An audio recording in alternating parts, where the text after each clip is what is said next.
दोस्तों आज birthday parties से लेकर कॉलेज फेस्ट तक सभी तरह के फंक्शंस में एक चीज कॉमन नजर आती है और वो है यंगस्टर्स के हाथों में रेड बुल की कैंस का होना। अब जैसा कि आप लोग जानते ही होंगे कि रेड बुल एक पॉपुलर एनर्जी ड्रिंक है जो कि पिछले काफी समय से इस मार्केट की लीडर बनी हुई है। लेकिन आपको जानकर बेहद हैरानी होगी कि आज रेड बुल सिर्फ एक एनर्जी ड्रिंक बनाने वाली कंपनी ही नहीं बल्कि 2 formula 1 teams, 5 professional football clubs और एक आइस हॉकी टीम की भी मालिक है। तो फिर चलिए जानते हैं कि इस कंपनी की शुरुआत कैसे हुई थी और किन स्ट्रैटेजीज को फॉलो करके आज यह कंपनी कामयाबी की बुलंदियों को छू रही है और इस एनर्जी ड्रिंक में बुल के सीमन मिले होने के पीछे का सच क्या है।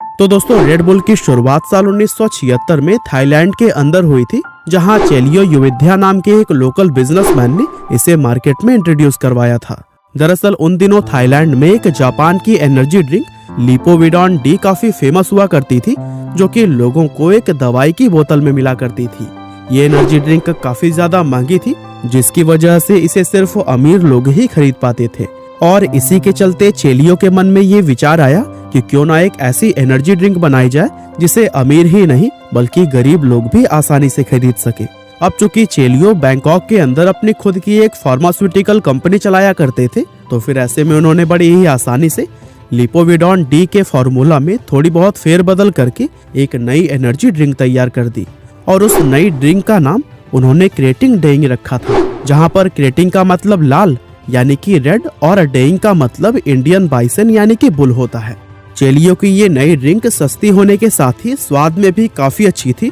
जिसके चलते लॉन्च होने के कुछ समय बाद ही ये थाईलैंड के अंदर पॉपुलर होनी शुरू हो गई। इसके अलावा चेलियो ने अपनी इस ड्रिंक की मार्केटिंग पर भी काफी मेहनत से काम किया, जैसे कि उन्होंने थाईलैंड में होने वाली लोकल थाई फाइटिंग कंपटीशन को स्पॉन्सर करना शुरू कर दिया। और दोस्तों उनके इन्हीं सब प्रयासों से सिर्फ कुछ सालों के अंदर ही क्रेटिंग डेइंग थाईलैंड की नंबर 1 एनर्जी ड्रिंक बन गई। अब यूँ तो यह ड्रिंक अपनी लोकल मार्केट में ऑलरेडी काफी पॉपुलर हो चुकी थी, लेकिन फिर भी साल 1982 इसके लिए सबसे बड़ा टर्निंग पॉइंट साबित हुआ। दरअसल हुआ यह कि साल 1982 के दौरान फेमस ऑस्ट्रियन बिजनेसमैन डिट्रीच ने थाईलैंड का एक सफर किया और लंबी प्लेन यात्रा की वजह से वे जेट लैग का शिकार हो गए। दरअसल जेट लैग प्रॉब्लम में होता क्या है कि जब बहुत सारे लोग लंबे हवाई यात्रा करते हैं तो फिर अलग अलग वातावरण की वजह से उन्हें नींद न आना, चक्कर और सर दर्द जैसी बहुत सारी प्रॉब्लम्स हो जाती हैं। अब थाईलैंड आकर जेट लैग के प्रॉब्लम से डिट्रीच जूझ रहे थे,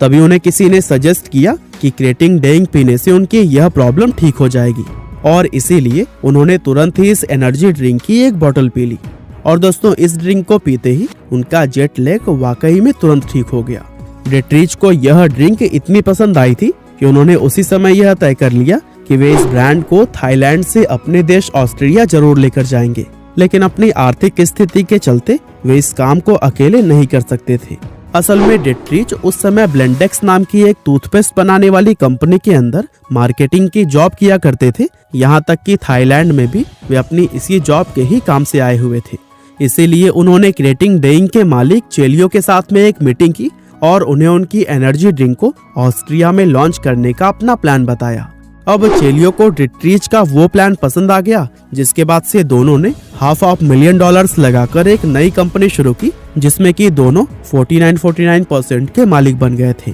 जबकि बचे हुए 2% की ओनरशिप चेलियो ने अपने बेटे को दे दी थी। साथ ही दोनों की सहमति से यह भी तय हुआ कि कंपनी को डिट्रीच चलाएंगे। अब यह डील होने के बाद से ड्रिंक के टेस्ट को बढ़ाने के लिए इसमें कार्बोनेट वाटर को ऐड किया गया, जबकि बाकी के फॉर्मूला को चेलियो ने लगभग सेम ही रखा था। और दोस्तों इस तरह से सब कुछ सेट हो जाने के बाद से साल 1987 में इन्होंने क्रेटिंग डेइंग को रेड बुल नाम देकर ऑस्ट्रिया के अंदर लॉन्च कर दिया। और दोस्तों इस लॉन्च के समय ही रेड बुल को red bull gives you wings नाम का वो स्लोगन भी दिया गया, जो कि आज भी वर्ल्ड फेमस है। अब दोस्तों यहाँ पर आपकी जानकारी के लिए हम बता दें कि इसको रेड बुल नाम इसलिए दिया गया था ताकि इंटरनेशनल मार्केट में इसे आसानी से पहचाना जा सके। अब चूंकि उस समय ऑस्ट्रियन मार्केट के अंदर रेड बुल का कोई भी कॉम्पिटिटर नहीं था, इसीलिए यह ड्रिंक लॉन्च होते ही मार्केट में सुपरहिट साबित हो गई और कंपनी ने अपने पहले ही साल में 1 मिलियन यानी कि 10 लाख से भी ज्यादा कैंस बेच डाली।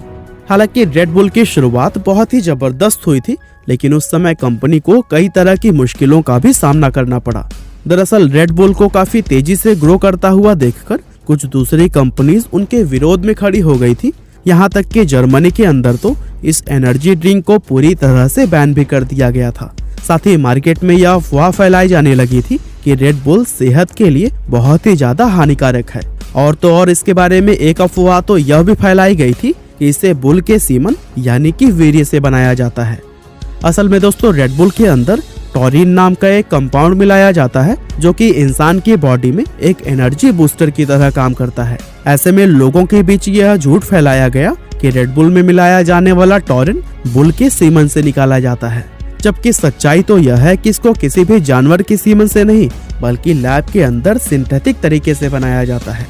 हालांकि इस तरह की अफवाहों और विवादों आदि के बावजूद भी रेड बुल समय के साथ में लगातार ग्रो करती रही, क्योंकि कंपनी के फाउंडर डिट्रीज को पहले से ही मार्केटिंग में महारत हासिल थी और वे अच्छी तरह से जानते थे कि विवादों व अफवाहों का इस्तेमाल अपने फायदे के लिए किस तरह से किया जाता है। अब वैसे अगर देखा जाए तो रेड बुल की सफलता के पीछे सबसे अहम रोल मार्केटिंग का ही है, क्योंकि रेड बुल एक ऐसी कंपनी है जिसके मार्केटिंग करने का तरीका शुरुआत से ही काफी अलग रहा है और ये कंपनी अपनी रेवेन्यू का सबसे बड़ा हिस्सा मार्केटिंग पर ही खर्च करती है। दरअसल रेड बुल ने शुरुआत से ही ऐसे यंगस्टर्स को अपना निशाना बनाया जो कि पार्टीज और एडवेंचर करना पसंद करते हैं, और इन लोगों को टारगेट करने के लिए रेड बुल ने कई अलग अलग तरह की मार्केटिंग टेक्निक्स भी अपनाई थी, जैसे कि स्कूल, कॉलेज, बीच और जिम आदि के बाहर जानबूझकर ऐसी गाड़ियों को खड़ा कर देना जिसमें कि रेड बुल की एक बहुत बड़ी सी कैन रखी हुई होती थी और लोग इन गाड़ियों से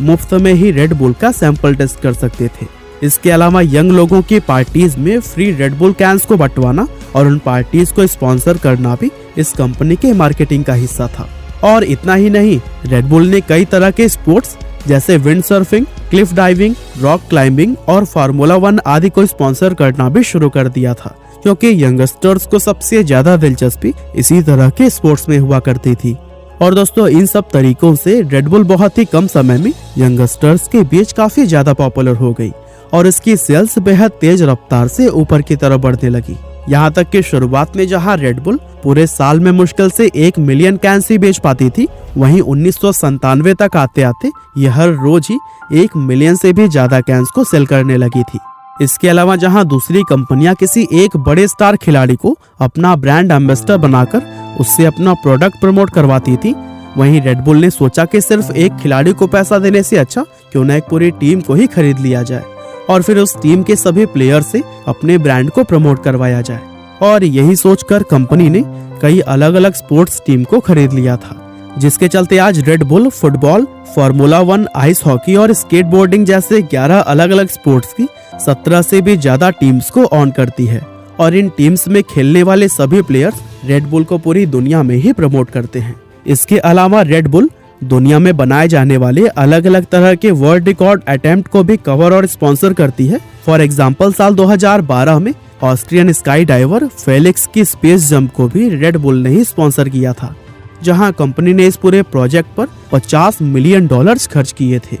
वैसे आंकड़ों को देखकर आज यह कहा जा सकता है कि इस तरह के इवेंट्स को प्रमोट व स्पॉन्सर करना रेड बुल के लिए काफी ज्यादा फायदेमंद साबित हुआ है, क्योंकि साल दर साल इस कंपनी की सेल्स व रेवेन्यू ऊपर की तरफ ही जाती हुई नजर आई है। वैसे आपको जानकर बेहद हैरानी होगी कि साल 2020 में रेड बुल ने 7.9 बिलियन कैंस बेची थी, जो कि अपने आप में एक वर्ल्ड रिकॉर्ड है और आज इस कंपनी का रेवेन्यू $18 बिलियन के आंकड़े को भी क्रॉस कर चुका है। साथ ही कंपनी के को फाउंडर व सीईओ डिट्रीज आज फोर्ब्स की वर्ल्ड बिलियनियर्स की लिस्ट में 56वें स्थान पर मौजूद हैं, जहां आज के समय में उनकी नेटवर्थ $27 बिलियन के आसपास है।